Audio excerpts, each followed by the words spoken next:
அடகு நகையை திருப்ப செய்யக்கூடிய ஒரு எளிமையான பரிகாரத்தை பத்தி தான் இந்த பதிவுல நம்ம பார்க்க போறோம். இந்த பரிகாரத்தை யாரு நகையை அடகு வச்சிருக்காங்களோ அவங்களோட பிறந்த நட்சத்திர நாள் அன்னைக்கு தான் செய்யணும். ஒரு வெள்ளை கலர் பேப்பரை எடுத்துக்கோங்க.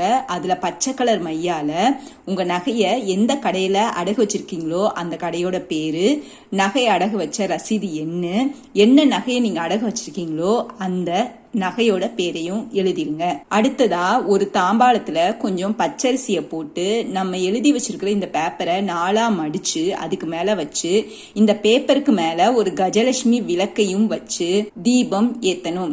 1 பவுன் செயின் நீங்க அடகு வச்சிருக்கீங்க, அதை திருப்பணும் நீங்க நினைச்சீங்கன்னா ஓம் 1 பவுன் செயின் ஆகர்ஷாய ஆகர்ஷாய ஸ்வாஹா அப்படின்னு சொல்லி 108 முறை சொல்லணும். எந்த நகையை திருப்பணும்னு நினைக்கிறீங்களோ அந்த நகையை சொல்லி மந்திரத்தை சொன்னீங்கன்னா அந்த நகையை விரைவிலேயே உங்களால திருப்ப முடியும்.